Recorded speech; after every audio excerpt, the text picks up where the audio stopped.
Welcome to the Writer Reads Short Stories. Today's short story is The Buried Blade, and this is part 4. The song was in the air now, trying to drift away from the farm, seeking, always seeking. All around the third and fourth fields, the white rocks Willis had felt compelled to place along the fence line began to hum their denial. The song echoed back to its source, reporting.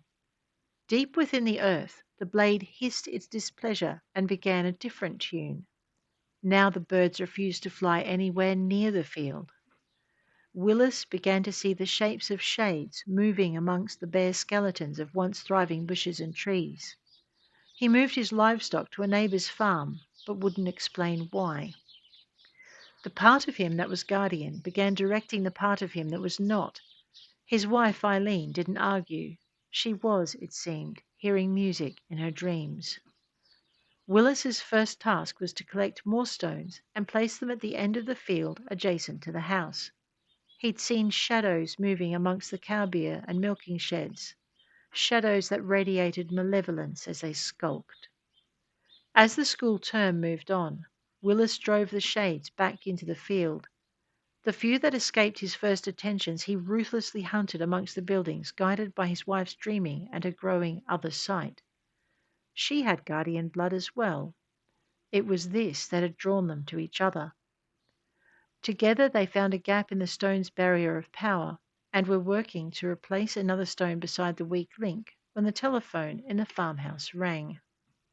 With a sigh, Willis wiped his hands on his thighs and exchanged glances with his wife. "Leaved," she told him. "It'll ring again." He nodded, and they finished sealing the gap. The phone rang through, then was silent. It did not ring again until evening. "Hello," Willis said. "Good evening, Mr. Harron," a woman answered. "My name is Marie Zalfiend, and I believe I can help you with a problem you have with one of your fields." "Do you now?" Willis challenged. "Speak on, then." Amanda listened to her uncle's muted roar of denial when Marie told him what had to be done to restore his field to rights. Marie demanded and was given time to explain, and to Amanda's surprise and the song's scratchy displeasure, her uncle agreed to the excavation. Jamie grinned at her, and Marie was smiling when she replaced the receiver. "It's done," she said. "We can begin next week." Amanda had already seen her teachers and arranged for a week off school so she could take part in the dig. She was to do another project to make up for her time away, a report on the dig and its findings. Soon, she promised herself, in the corner of her mind she thought was free. Soon she would be free of the snatches of tune and the irritable pounding her skull received whenever she worked toward the demise of the song and its source. The music watched the thoughts pass through the place its host thought private, and jangled its notes in a malicious sneer of joy. Freedom was hardly the outcome the girl could expect, but the song wouldn't tell her that. Let her think her corner of mind was free. It would keep her from noticing other things. Willis was waiting at the gate when Marie and her team of archaeologists arrived at the farm. Eileen waited at his side. Marie was the first to break the awkwardness that lay between them. "Your niece has told us so much about you," she began. This greeting brought a stiff smile to Willis's face. He took the hand the professor offered, surprised to feel an echo of recognition in his soul. The part of him that remembered being a guardian recognized a champion and welcomed it. The part that was not demanded to know more of the situation it found him in. Willis, James, Eileen, and Marie spent the first evening in quiet discussion. It was talk that made the song scratch cruelly behind Amanda's eyes, but not as cruelly as it scratched when she pled tiredness and fled to her room. Sensing her fatigue, the song subsided. It was home and close to its source. Let the girls sleep. It had to commune with its maker. Amanda only half-heartedly fought the rising tide of tiredness that came with the song's subsidence. With the remembered image of the blue whirl sparking in her mind, she slept. The song fragment left her mind and found a crack between the barrier of stones. Then it wormed its way through the channeled earth to the sword. Then it wormed its way through the channeled earth to the sword. The sword had managed to draw itself closer to the surface, the bones of the long dead hand barely able to maintain their grip. Soon, the song promised. Soon. Then it warned the blade of the waiting guardians and their champion. It offered the chance of capturing Jamie's mind. The blade's laughter rattled the gripping bones. No, the blade insisted. There was only one small chance. Oh, sorry, no, the blade insisted. There was only one small chance for victory, or, if not victory, then escape. As Amanda slept, the song and its maker schemed. The champion and her team started digging the next day. Marie sang her protection over her fellows. They'd worked with her before and did not find it strange. She did not sing anything over Amanda, and nor did she see the soft bulge in the girl's anorak pocket. The song took care not to draw the champion's attention to the brass cup in the girl's coat.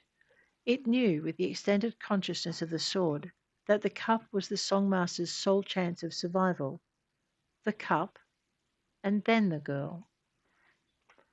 Amanda was not thinking clearly. She had not slept well.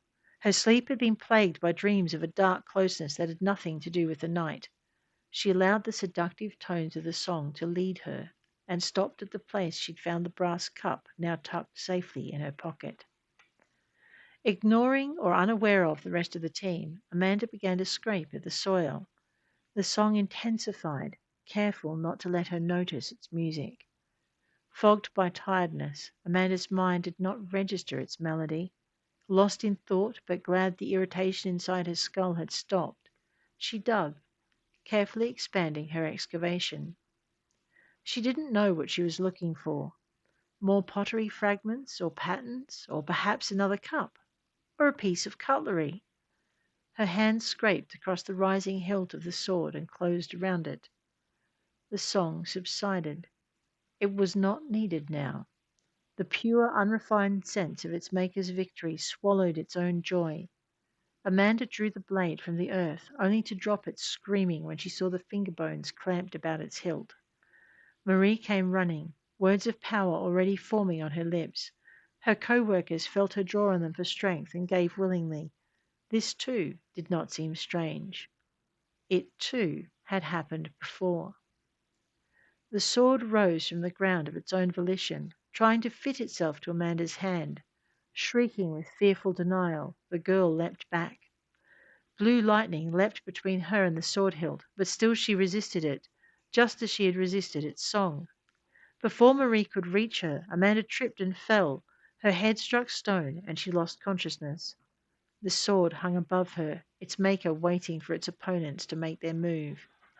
Willis raced after the champion, but Marie did not notice him. More words of power exploded from her lips. The sword pivoted in midair and flung itself at her, a flickering pattern of red strengthening around its hilt and attracting that champion's attention. No one noticed the faint answering glow burning briefly scarlet in Amanda's anorak pocket. The songmaker nestled on the rim of the cup.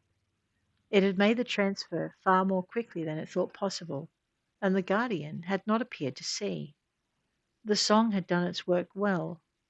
It was a pity it would be destroyed with the blade. The battle ended quickly as Marie met the sword.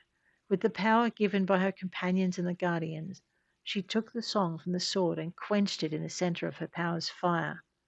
The blade fell, lifeless, to the ground. The bones around its hilt crumbled to dust, and the once fine blade began to crack. Soon only powder remained. When the battle was over, Marie knelt beside Amanda, using her power to search for remnants of the song or its maker in the girl's mind. She found none, and frowned in puzzlement. She had been certain of at least finding a trace. The power she opposed did not give up easily. Before she could search once more, Amanda stirred. She opened her eyes and looked for the blade. "It's gone," Marie said, seeing the alarm on her face and pulling the girl into her arms. Powdered to dust. Behind her, the others returned to their work. The ruins needed to be uncovered and explored. If they were lucky, they would discover something more to assist them in the next battle. The guardian and his seer helped Amanda to her room. The girl went with them, barely feeling her feet touch the ground.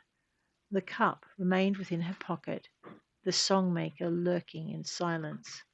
It would not be safe until the girl had returned to school for another term. Until then, it had to keep its actions small, wearing gently at the girl's mind until it could settle there. Once the guardians had left the room to join the others, the song maker began to hum, creating a new tune to play around the vessel's rim, causing thin engraved runes to glow with newfound fire, yellow and red and blue. It had found a champion, and a mind young enough to mould to its will. Free of its enemies, the song maker nestled in the cup and began to shape its plans.